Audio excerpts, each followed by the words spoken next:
মানে আমাৰ খুৰা আপোনাৰ প্ৰায় সময়ত এতিয়া 4 দিনমান বাজিছিল ঘৰলৈ আহিলে। ঘৰত ভাত পানী খাই বৈ JCB এখন কিনিছিল আজি এসপ্তাহমান হৈছে। JCB চাই কৰি আহি মেলি আপোনাৰ ঘৰলৈ আপোনাৰ য'ত বহাত থাকে খেতি কৰে তেখেতে আজি আপোনাৰ তাত 6-7 বছৰ ধৰি খেতি কৰি আছে। খেতি কৰি থাকোঁতে আপোনাৰ গৈ মেলি আপোনাৰ জামগুৰি ষ্টেচনৰ বেক চাইডে তাতেই সংঘটনাটো হয়। সংঘটনা হোৱাৰ পিছত আপোনাৰ সন্দেহ কৰিছে আমাৰ গাঁৱৰে আপোনাৰ ওচৰৰ গাঁও এখন কলজান বুলি কয়। গাঁওখনৰ এজন ব্যক্তিৰ নাম ওলাইছে আমাৰ গোটেই গাঁওখনে। তেখেতৰ নাম প্ৰাঞ্জল শইকীয়া। তাৰ লগতে আপোনাৰ দেখিছে বুলি কৈছে আপোনাৰ নিগনি বুলি কয় আপোনাৰ মই সঠিক নামটো নাজানো, দুলুমণি শইকীয়া বুলি কয়। তেখেতসকলে দেখিছে আমাক খবৰ দিছে। মানে তেখেত সেইটো সময়ত আহিছিলে আপোনাৰ 108 যিটো ঘটনা হৈছিলে তাৰ আগমুহূৰ্তত তেখেতক সেইটো ৰাস্তাত যোৱা দেখিছে। তাৰপিছতে আপোনাৰ সেইটো যোনটো ৰাস্তা বহুত বেয়া ৰাস্তা আপোনাৰ সেইটো আপোনাৰ স্পীডত গ'লেও আপোনাৰ খুব বেছি 20 যাব পাৰে, 20 মানত যাব পাৰে।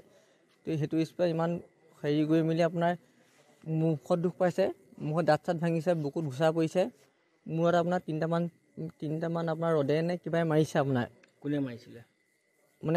সন্দেহ কৰিছে, সেইকেইজনৰ পিছত সন্দেহ কৰিছে আপোনাৰ। এতিয়া আমাৰ গোলাঘাটলৈ আনিছিলে, গোলাঘাটৰ পৰা ডাইৰেক্ট আপোনাৰ যোৰহাটলৈ ট্ৰেন্সফাৰ কৰিছিলে। যোৰহাটত ডক্টৰে কৈছে এইটো এক্সিডেণ্ট নহয়, মানুহে মাৰিছে বুলি কৈছে। বাইকত গৈ আছিলে আপোনাৰ। তাৰপৰা এতিয়া খুৰা আমাৰ ডেথ হ'ল। এতিয়া নাৰ্ছিং কোনে মাৰিছে বুলি সন্দেহ কৰিছে? প্ৰাঞ্জল শইকীয়া। লগত আৰু এজন ব্যক্তি আছে বুলি কৈছে, মই চিনি নাপাওঁ আমাৰ সঠিককৈ সেইজনৰ নাম, কিন্তু ওচৰৰ মানুহে কৈছে আপোনাৰ।